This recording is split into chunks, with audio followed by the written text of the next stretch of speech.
Assalamualaikum warahmatullahi wabarakatuh. Halo Sobat Mahasiswa, dimanapun Anda berada.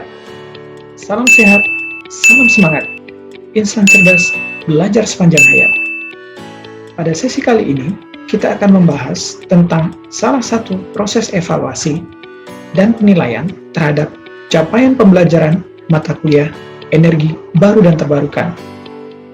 Salah satu metode pembelajaran yang dapat mengukur keberhasilan capaian pembelajaran ialah melalui project-based learning. Bagaimana penerapan dan hubungannya dengan mata kuliah energi baru dan terbarukan dapat kita diskusikan pada ulasan berikutnya. Mari kita saling berbagi dan berdiskusi, mencurahkan gagasan dan pemikiran kita bagi kebangkitan negeri. Sobat mahasiswa, sebelum kita membahas tentang bentuk proyek yang akan dikerjakan, kita akan membahas terlebih dahulu sekilas tentang apa yang dimaksud dengan project-based learning, serta bagaimana relevansinya dengan mata kuliah energi baru dan terbarukan. Setelah itu, kita akan membahas tentang bentuk proyek dan apa benefitnya buat kita, bagaimana kriteria penilaiannya, apa saja contoh proyek yang pernah dikerjakan, dan bagaimana timeline penyelesaian proyek tersebut. Selanjutnya, berbicara tentang project-based learning, tentu saja sebagian dari kita bertanya, apa yang dimaksud dengan project-based learning? Project-based learning adalah metode pembelajaran dengan menggunakan proyek kegiatan sebagai media. Tujuannya agar peserta didik mampu mengeksplorasi, melakukan penilaian, melakukan interpretasi, sintesis, dan berbagai informasi yang dihasilkan sebagai bentuk hasil belajar. Dan diharapkan mahasiswa juga mampu melakukan investigasi yang mendalam terhadap suatu topik. Kemudian, apa sih relevansi antara project-based learning dengan capaian pembelajaran mata kuliah energi baru dan terbarukan?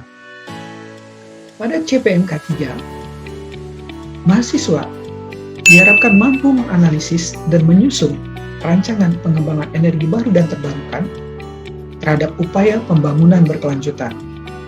Dan itu diturunkan menjadi beberapa sub CPNK yang salah satu diantaranya adalah mahasiswa mampu menyusun rancangan pengembangan teknologi sederhana, teknologi EBT sederhana yang sesuai dengan potensi wilayahnya. Disinilah letak relevansi yang erat antara project-based learning dengan mata kuliah energi baru dan terbarukan.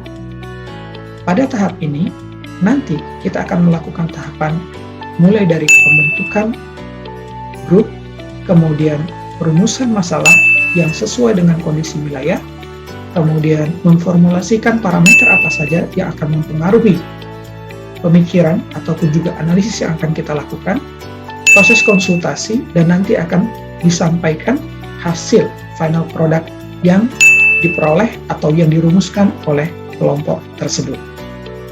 Baik, kita akan melanjutkan pembahasannya. Karena itu, tetap di sini, stay tune di sini, kita akan lanjutkan pada sesi pembahasan berikutnya. Sobat mahasiswa, setelah tadi kita membahas tentang relevansi project-based learning dengan mata kuliah energi baru dan terbarukan, sekarang kita akan membahas tentang bentuk project dan benefits-nya. Bentuk project dalam mata kuliah ini antara lain, yang pertama, menyusun dan merancang proposal terkait dengan program kreativitas mahasiswa gagasan tertulis secara berkelompok yang topiknya terkait dengan pengembangan energi baru dan terbarukan berbasis potensi wilayah. Selanjutnya, proposal tersebut wajib dipresentasikan dan disajikan dalam bentuk video presentasi kurang lebih 10-15 menit, dan akan ada sesi diskusi dengan dosen pengampu maksimal 20 menit per kelompok. Pertanyaannya, apa benefitnya buat kita?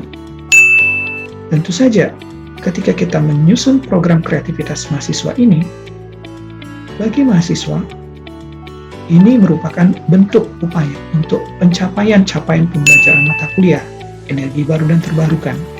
Kemudian, mahasiswa akan dilatih secara konstruktif untuk melakukan pendalaman pembelajaran dengan pendekatan berbasis riset terhadap permasalahan yang nyata dan relevan.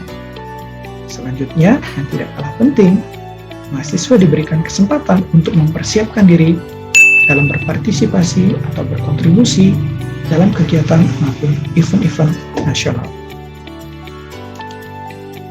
Nah, apa yang menjadi kriteria dan indikator dalam penilaian project-based learning ini? Untuk kriteria umumnya, kegiatan ini dilakukan secara berkelompok dengan jumlah maksimal 8 orang. Kemudian, ketentuan penulisan merujuk pada buku pedoman 8 program kreativitas mahasiswa gagasan tertulis. Buku tersebut dapat kalian akses melalui link yang terdapat di e-learning. Kemudian, untuk waktu penyelesaian maksimal 4 minggu setelah diinformasikan. Apa yang menjadi indikator penilaian dalam project-based learning ini? Yang pertama adalah originalitas dan kreativitas ide sebesar 30%, kemudian kesesuaian dengan pedoman penulisan, serta teamwork and collaboration, masing-masing 20%, dan terakhir adalah kontribusi ide serta outcome dari kegiatan atau gagasan yang dituangkan dalam project-based learning ini. Sobat mahasiswa, apa yang bisa kita gali dari project-based learning ini? Di sini ada salah satu contoh project yang telah dikerjakan oleh tim terdahulu pada semester yang lalu. Salah satu topik yang diangkat adalah terkait dengan pengembangan halte modern bertenaga surya atau istilahnya dikenal dengan Smart Bus Stop. Mengapa ide ini menarik? Karena kalau kita perhatikan dan juga amati keadaan halte-halte yang ada di beberapa titik lokasi, seringkali halte ini tidak berfungsi, bahkan tidak jarang dalam kondisi yang rusak. Karena itu, sebagai pemuda dan juga tokoh intelektual, mahasiswa bisa mengembangkan idenya bagaimana mengoptimalkan peran halte tersebut sekaligus mengimplementasikan upaya pemanfaatan energi baru dan terbarukan, sehingga halte yang awalnya menjadi tempat yang kurang optimal menjadi tempat yang optimal. Karena selain berfungsi untuk menunggu angkutan umum, halte ini juga dapat dimanfaatkan untuk proses charging ataupun juga sebagai tempat untuk mengakses internet gratis. Inilah salah satu upaya gagasan tertulis yang dituangkan oleh mahasiswa dalam project-based learning. Nah, bagaimana proses pengerjaan dan penyelesaian proyek tersebut? Proyek ini dilakukan selama 4 minggu, dimulai pada minggu ke-7 pada proses tatap muka pembelajaran mata kuliah energi baru dan terbarukan. Pada minggu ke-7 akan dilakukan proses penetapan kelompok dan orientasi, kemudian dilanjutkan dengan pengusulan jadwal presentasi, kemudian berikutnya adalah penetapan jadwal dan topik yang akan dibahas oleh masing-masing kelompok. Pada minggu ke-3 atau minggu ke-9 dilakukan proses konsultasi dan finalisasi proyek dan proses upload di LMS e-learning Unsri. Pada minggu ke-4 barulah dilakukan proses presentasi dan diskusi sesuai dengan kesepakatan dan jadwal yang telah ditentukan. Demikian penjelasan tentang project-based learning tersebut. Saya harapkan kita semua dapat berpartisipasi dalam menuangkan ide dan kreativitas dalam rangka mengembangkan energi baru dan terbarukan di Indonesia. Jumpa lagi pada sesi tatap muka secara online pada link yang tersedia di e-learning.